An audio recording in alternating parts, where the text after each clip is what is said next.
बच्चों, कैसे हैं आप सब। आशा करती हूँ कि आप स्वस्थ होंगे, मस्त होंगे और अपनी पढ़ाई में व्यस्त होंगे। आपकी इसी पढ़ाई को आगे बढ़ाते हुए आज हम पढ़ने जा रहे हैं एक नया पाठ, एक नया अध्याय, जिसका शीर्षक है पूस की रात। बच्चों, पूस की रात यानी कि पूस का महीना जो सबसे ज़्यादा ठंडा महीना होता है, उसकी एक रात की कहानी है कि वहाँ पर कितनी ठंड हो रही थी। तो सबसे पहले इस पाठ का परिचय जान लेते हैं। यह कहानी गरीब किसान की स्थिति को दर्शाती है। कहानी में भारतीय किसान की लाचारी का यथार्थ चित्रण किया गया है। बच्चों, यथार्थ चित्रण यानी कि जो वास्तव में है उसको दिखाना कहलाता है यथार्थ चित्रण। एक होता काल्पनिक जो हम कल्पना करते हैं, एक होता यथार्थ जो घटित हो रहा होता है। साथ ही यह कहानी खेती किसानों की कठिनाई को भी बयान करती है। तो बच्चों, प्रेमचंद्र की ये कहानी है। उन्होंने इस कहानी में एक किसान की दयनीय दशा के बारे में बताया है। आप लोग ध्यान से सुनिएगा इस कहानी को और समझिएगा। आइए शुरू करते हैं। हल्कू ने आकर स्त्री से कहा, सहना आया है, लाओ जो रुपए रखे हैं उसे दे दूं, किसी तरह गला तो छूटे। मुन्नी झाड़ू लगा रही थी, पीछे फिर कर बोली, 3 ही तो रुपए हैं, दे दोगे तो कंबल कहाँ से आवेगा। माघ पूस की रात हार में कैसे कटेगी। बच्चों, हार वहीं की एक लोक बोली का शब्द है, उत्तर प्रदेश की। हार का मतलब है यहाँ पे क्या, जो खेती की जो जमीन होती है उसके लिए कहा गया है हार। उससे कह दो फसल पर रुपए दे देंगे, अभी नहीं। हल्कू एक क्षण अनिश्चित दशा में खड़ा रहा। पूस सिर पर आ गया। कंबल के बिना बाहर रात को वह नहीं सो सकता। मगर सहना मानेगा नहीं, घुड़कियां जमावेगा, गालियां देगा। बला से जाड़ों में मरेंगे, बला तो सिर से टल जाएगी। बला यानी कि हमारे भाग्य से जाड़ों में मरेंगे। कम से कम जो ऊपर आफत आई है, ये वाली बला का मतलब क्या है, आफत। बला तो सिर से टल जाएगी। यह सोचता हुआ वह अपना भारी भरकम डील लिए हुए, जो उसके नाम को झूठ सिद्ध करता था, स्त्री के समीप आ गया और खुशामद करके बोला। खुशामद करना यानी कि उसकी क्या करना, तारीफ करना, उसकी बढ़ाई करना। ला दे दे, गला तो छूटे, कंबल के लिए कोई दूसरा उपाय सोचूंगा। मुन्नी उसके पास से दूर हट गई और आंखें तरेरती हुई बोली, कर चुके दूसरा उपाय, जरा सुनो कौन उपाय करोगे। कोई खैरात में दे देगा कंबल। बच्चों, खैरात यानी कि भीख में। क्या कोई भीख में तुम्हें कंबल दे देगा। न जाने कितना बाकी है जो किसी तरह चुकने में ही नहीं आता है। मैं कहती हूँ तुम क्यों नहीं खेती छोड़ देते। मरमर काम करो, उपज हो तो बाकी दे दो। चलो छुट्टी हुई, बाकी चुकाने के लिए ही तो हमारा जन्म हुआ है। पेट के लिए मजूरी करो। बच्चों, मजूरी यानी कि मजदूरी, इसको भी लोक भाषा में क्या बोला गया है, मजूरी। ऐसी खेती से बाज आए, मैं रुपए न दूंगी न दूंगी। हल्कू उदास होकर बोला, तो क्या गाली खाऊं। मुन्नी ने तड़प कर कहा, गाली क्यों देगा, क्या उसका राज है। मगर यह कहने के साथ ही उसकी तनी हुई भौहें ढीली पड़ गई। हल्कू के उस वाक्य में जो कठोर सत्य था, वह मानो एक भीषण जंतु की भांति उसे घूर रहा था। उसने जाकर आले पर से रुपए निकाले और लाकर हल्कू के हाथ पर रख दिए। फिर बोली, तुम छोड़ दो अब की ये खेती। मजूरी में सुख में एक रोटी खाने को तो मिलेगी, किसी की धौंस तो न रहेगी। धौंस यानी कि हमें अपने ऊपर किसी प्रकार की क्या नहीं झेलनी पड़ेगी, किसी के क्या है अत्याचार, या किसी के क्या धौंस को हमने झेलना नहीं पड़ेगा। अच्छी खेती है, मजूरी करके लाओ, वह भी उसी में झोंक दो, उस पर से धौंस। हल्कू ने रुपये लिए और इस तरह बाहर चला मानो अपने हृदय निकाल कर देने जा रहा हो। उसने मजूरी से एक एक पैसा काट कपट कर 3 रुपए के कंबल के लिए जमा किए थे। वे आज निकले जा रहे थे। एक एक पग के साथ उसका मस्तक अपनी दीनता के भार से दबा जा रहा था। बच्चों, दीनता का भार यानी अपनी गरीबी के भार से। पूस की अंधेरी रात, आकाश में तारे ठिठुरते हुए मालूम पड़ते थे। ठिठुरते हुए यानी कि तारे कांपते हुए दिख रहे थे।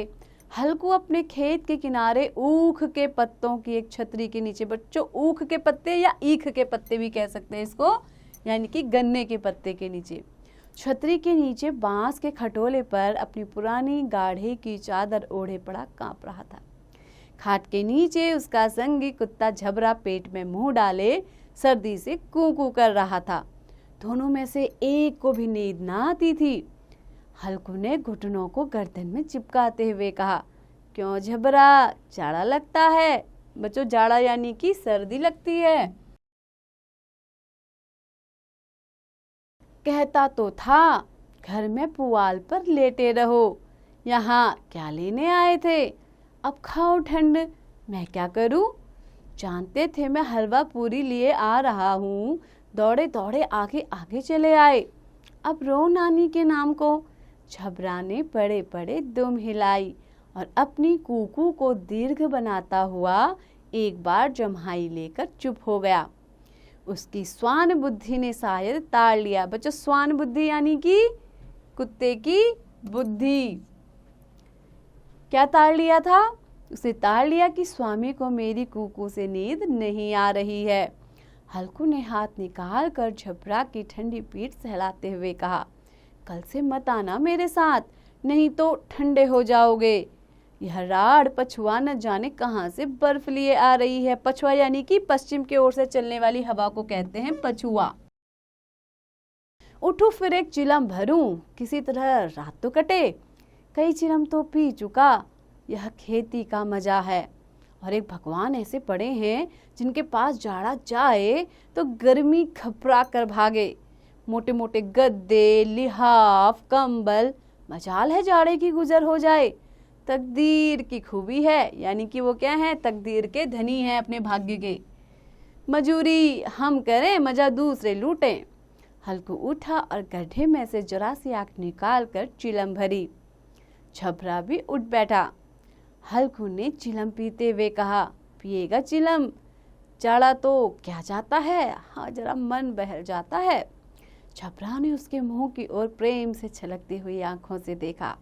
हल्कू ने कहा, आज और जाड़ा खा लो, कल से मैं यहाँ पुआल बिछा दूंगा। बच्चों पुआल क्या होता है? एक प्रकार की क्या होती है, घास होती है, जिसका उपयोग क्या करते हैं, गाँव में नीचे बिस्तर बिछाने के लिए कर देते हैं जानवरों के लिए। उसी में घुसकर बैठना, तब जाड़ा न लगेगा। झबरा ने अगले पंजे उसकी घुटनियों पर रख दिए और उसके मुंह के पास अपना मुंह ले गया। हल्कू को उसकी गर्म सांस लगी। चिलम पीकर हल्कू फिर लेटा और निश्चय करके लेटा कि चाहे कुछ हो अब की सो जाऊंगा। पर एक ही क्षण में उसके हृदय में कंपन होने लगी। कभी इस करवट लेटता, कभी उस करवट, पर जाड़ा किसी पिशाच की भांति उसकी छाती को दबाए हुए था। बच्चों पिशाच यानी कि किसी राक्षस की तरह जाड़ा उसका पीछा नहीं छोड़ रहा था। जब किसी तरह न रहा गया तो उसने झबरे को धीरे से उठाया और उसके सिर को थपथपाकर उसे अपनी गोद में सुला लिया। कुत्ते की देह से ना जाने कैसी दुर्गंध आ रही थी। बच्चों देह यानी कि उसके शरीर से, दुर्गंध यानी कि बदबू। न जाने उस कुत्ते के शरीर से कैसी बदबू आ रही थी, पर उसे अपनी गोद में चिपटाए हुए वह ऐसे सुख का अनुभव कर रहा था जो इधर महीनों से उसे न मिला था। झबरा शायद समझ रहा था कि स्वर्ग यहाँ है, और हल्कू की पवित्र आत्मा में तो उस कुत्ते के प्रति घृणा की गंध तक न थी। बच्चों घृणा यानी कि नफरत की गंध, यानी कि नफरत की खुशबू तक भी नहीं थी। अपने किसी अभिन्न मित्र या भाई को भी वह इतनी ही तत्परता से गले लगाता। वह अपनी दीनता से आहत न था। आहत होना यानी कि चोट खाना। वो अपनी क्या गरीबी के कारण परेशान नहीं था। उससे क्या था, उसको चोट नहीं लगी थी जिसने आज उसे इस दशा को पहुंचा दिया। इस अनोखी मैत्री ने जैसे उसकी आत्मा के सब द्वार खोल दिए थे और उसका एक एक क्षण अणु प्रकाश से चमक रहा था। 1 घंटा और गुजर गया। रात ने शीत को हवा में धधकाना शुरू किया। शीत यानी कि ठंड। हल्कू उठ बैठा और दोनों घुटनों को छाती से लगाकर सिर को उसमें छिपा लिया। फिर भी ठंड कम न हुई। ऐसा जान पड़ता था सारा रक्त जम गया है धमनियों में। बच्चों, रक्त यानी कि खून कहाँ जम गया है? धमनी यानी कि हमारी नसों में। और रक्त की जगह हिम बह रहा है और ऐसा लगता था जैसे खून की जगह हिम यानी कि बर्फ बह रही हो पूरे शरीर में। उससे सिर उठाकर आकाश की ओर देखा। अभी कितनी रात बाकी है? सप्तर्षि अभी आकाश में आधे भी नहीं चढ़े। सप्तर्षि यानी कि 7 ऋषि। 7 ऋषियों का समूह है जिसको कहते हैं सप्तर्षि। तारामंडल, इसमें 7 तारे होते हैं जिनमें से एक का नाम आपने सुना होगा, ध्रुव तारा। ऊपर जाएंगे तब कहीं सवेरा होगा, अभी पहर से ऊपर रात है। हल्कू के खेत से कोई एक गोली के टप्पे पर आमों का एक बाग था। पतझड़ शुरू हो गई थी। बाग में पत्तियों का ढेर लगा हुआ था।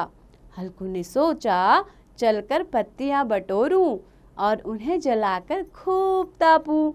रात को कोई मुझे बत्तियां बटोरते देखे तो समझे कोई भूत है।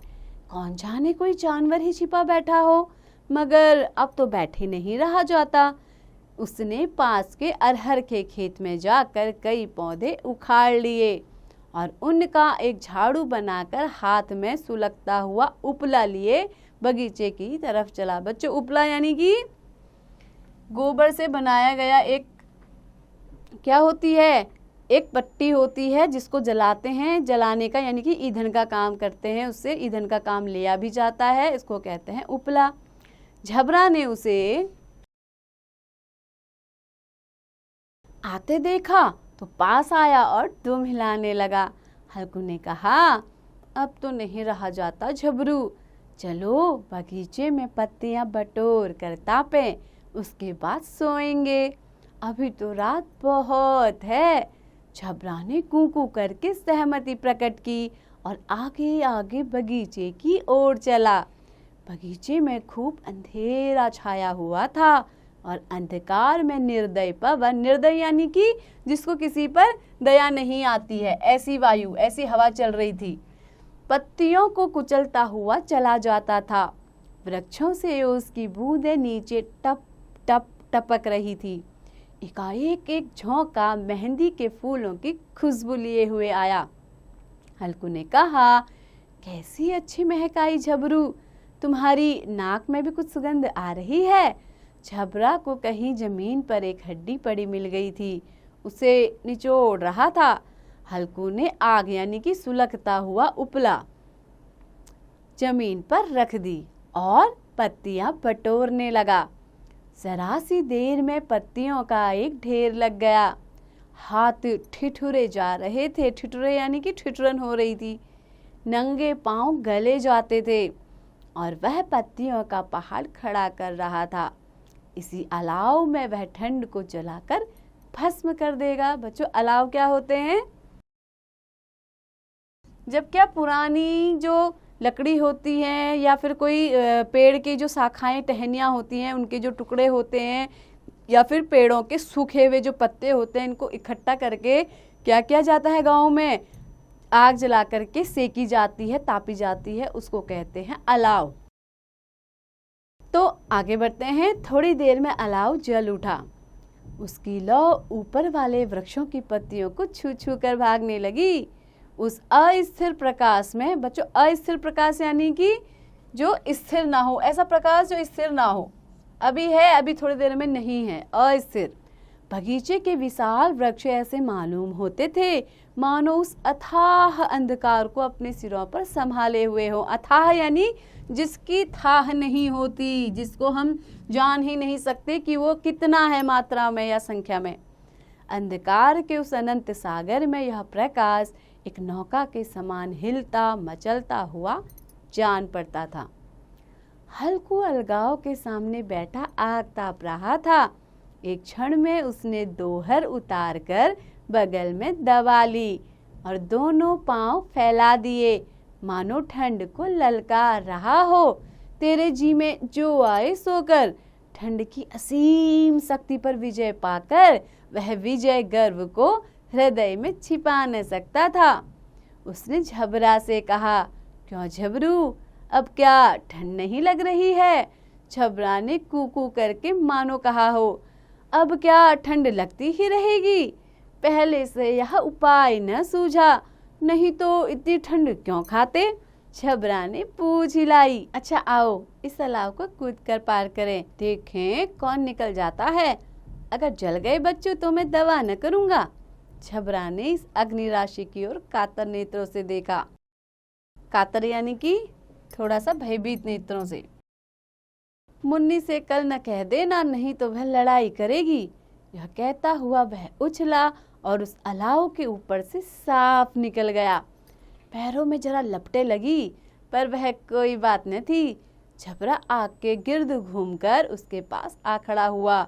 हल्कू ने कहा, चलो चलो यह सही नहीं, ऊपर से कूद कर आओ। वह फिर कूदा और अलाव के इस पार आ गया। पत्तियां झिल चुकी थी। बगीचे में फिर अंधेरा छा गया। राख के नीचे कुछ कुछ आग बाकी थी, जो हवा का झोंका आ जाने पर जाग उठती थी, पर एक क्षण में फिर आंखें बंद कर लेती थी। हल्कू ने फिर चादर ओढ़ ली और गर्म राख के पास बैठा हुआ एक गीत गुनगुनाने लगा। उसके बदन में गर्मी आ गई थी, पर ज्यों ज्यों ठंड बढ़ती जाती थी उसे आलस्य दबाए लेता था।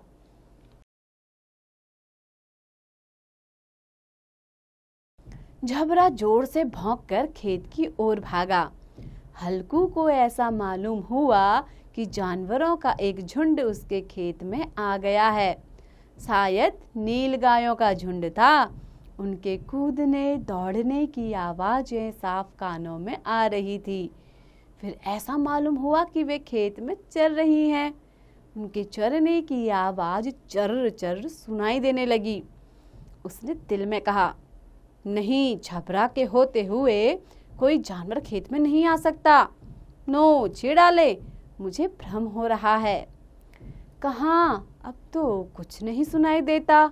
मुझे भी कैसा धोखा हुआ। उसने जोर से आवाज लगाई, झबरा झबरा। झबरा भौंकता रहा, उसके पास ना आया। फिर खेत में चरे जाने की आहट मिली। अब वह अपने को धोखा न दे सका। उसे अपनी जगह से हिलना जहर लग रहा था। कैसे दंदाया हुआ बैठा था। इस जाड़े पाले में खेत में जाना, जानवरों के पीछे दौड़ना असूझ जान पड़ा। वह अपनी जगह से न हिला। उसने जोर से आवाज लगाई, होली होली होली। झबरा फिर भौंक उठा। जानवर खेत चर रहे थे, फसल तैयार है, किसी अच्छी खेती थी, पर ये दुष्ट जानवर उसका सर्वनाश कर डालते हैं। हल्कू पक्का इरादा करके उठा और चादर को शरीर पर लपेटते हुए खेत की ओर जाने के लिए कदम बढ़ाने लगा। वह 2-3 कदम चला, पर एकाएक हवा का ऐसा ठंडा चुभने वाला बिच्छू के डंक का सा झोंका लगा कि वह फिर बुझते हुए अलाव के पास आ बैठा और राख को कुरेद कर अपनी ठंडी देह को गरमाने लगा। झबरा अपना गला फाड़े भौंकता रहा। गला फाड़े भौंकता रहा यानी कि लगातार भौंकता ही रहा। नील गायें खेत का सफाया किए जा रही थी, यानी कि उन्होंने खेत को साफ कर दिया, सारा चर दिया। और हल्कू गर्म राख के पास शांत बैठा हुआ था। अकर्मण्यता ने रस्सियों की भांति उसे चारों तरफ से जकड़ रखा था। बच्चों, अकर्मण्यता यानी कि आलस। जब हम कोई काम नहीं करते हैं उसको कहते हैं अकर्मण्यता। तो आलस ने क्या किया, जैसे अपनी रस्सी से उसे बांध दिया हो। वह उसी राख के पास गर्म जमीन पर चादर ओढ़कर सो गया। सवेरे जब उसकी नींद खुली तब चारों ओर धूप फैल गई थी और मुन्नी कह रही थी, क्या आज सोते ही रहोगे? तुम यहाँ आकर रम गए और उधर सारा खेत चौपट हो गया। हल्कू ने उठकर कहा, क्या तू खेत से होकर आ रही है? मुन्नी बोली, हाँ। सारे खेत का सत्यानाश हो गया। भला ऐसे भी कोई सोता है? तुम्हारे यहाँ मड़ैया डालने का क्या फायदा हुआ? बच्चों, मड़ैया यानी कि बच्चों, गांव में खेतों की रात को जंगली जानवरों से देखभाल करने के लिए एक छप्पर डाल दिया जाता है, घास का या फिर सूखी लकड़ियों का। और वहां से क्या की जाती है, रात को खेतों की देखभाल की जाती है। तो उस झोपड़ी को कहते हैं मड़ैया। तो उसकी पत्नी कहती है कि तुम्हें यहाँ मड़ैया डालने का क्या फायदा हुआ। हल्कू ने बहाना किया, मैं मरते मरते बचा, तुझे अपने खेत की पड़ी है। पेट में ऐसा दर्द हुआ कि मैं ही जानता हूँ। दोनों फिर खेत की डाढ़ पर आए। देखा, सारा खेत रौंदा पड़ा हुआ है। बच्चों, रौंदा पड़ा हुआ है यानी कि नील गायों ने सारे खेत को क्या कर दिया था, सारी फसल को अपने पैरों से रौंद दिया था, कुचल दिया था। और झबरा मेड़ के नीचे चित लेटा है। बच्चों, मेड़ क्या होती है? गांव में क्या करते हैं कि खेतों की सीमाओं को बनाने के लिए कुछ मिट्टी इकट्ठा करके रख दी जाती है। उस पंक्ति को कहा जाता है मेड़। तो उसके नीचे कौन लेटा था? झबरा, मानो प्राण ही न हो। दोनों खेत की दशा देख रहे थे। मुन्नी के मुख पर उदासी छाई थी, पर हल्कू प्रसन्न था। मुन्नी ने चकित होकर कहा, चकित यानी कि हैरान होकर कहा, अब मजूरी करके माल गुजारी भरनी पड़ेगी। यानी कि अब आपको मजदूरी करके ही क्या करना पड़ेगा, कर्ज को भरना पड़ेगा। हल्कू ने प्रसन्न मुख से कहा, रात की ठंड में यहाँ सोना तो न पड़ेगा। तो बच्चों, हल्कू तो बहुत प्रसन्न हो गया था कि उसे इस पूस के महीने की रात में, इतनी ठंडी रात में, कम से कम फसलों की रक्षा करने के लिए अब इस मड़ैया में, इस खेत में सोना तो न पड़ेगा। तो बच्चों, इस कहानी के लेखक थे मुंशी प्रेमचंद जी। उन्होंने आज़ादी से पहले हमारे देश के किसानों की जो यथार्थ स्थिति थी, जैसा उनका जीवन था, उसको इस कहानी के माध्यम से यहाँ पर व्यक्त किया है। तो बच्चों, ये एक मार्मिक कहानी थी। आइए अब जानते हैं इसके लेखक मुंशी प्रेमचंद जी का जीवन परिचय। तो बच्चों, प्रेमचंद हिंदी और उर्दू के महानतम भारतीय लेखकों में से एक थे। मूल नाम धनपत राय श्रीवास्तव। प्रेमचंद्र को नवाब राय और मुंशी प्रेमचंद्र के नाम से भी जाना जाता है। प्रेमचंद्र का जन्म सन 31 जुलाई 1880 में लमही, वाराणसी, उत्तर प्रदेश में हुआ था। उनकी माता का नाम आनंदी देवी और पिता का नाम मुंशी अजायब राय था। इनके प्रसिद्ध उपन्यास। तो आइए अब हम प्रेमचंद्र के प्रसिद्ध उपन्यासों के बारे में जानते हैं। निर्मला, सेवा सदन, रंगभूमि, कर्मभूमि, गबन, गोदान आदि। प्रेमचंद्र ने बहुत सारी कहानियां भी लिखी हैं। आइए अब उनके बारे में जानते हैं। इनकी कहानियों का संग्रह मानसरोवर नाम से 8 भागों में प्रकाशित है। इनका साहित्य सुधार, राष्ट्रीय भावना और सामान्य जनजीवन से परिपूर्ण है। इनका निधन यानी कि इनकी मृत्यु 1936 ईस्वी में हुई थी। तो बच्चों, ये था इसके लेखक का परिचय। आशा करती हूँ ये पाठ आपको पसंद आया होगा और आपने अच्छे से समझा भी होगा। तो इसी तरह पढ़ते रहिए, आगे बढ़ते रहिए और हाँ, इसका अभ्यास भी जरूर कीजिए।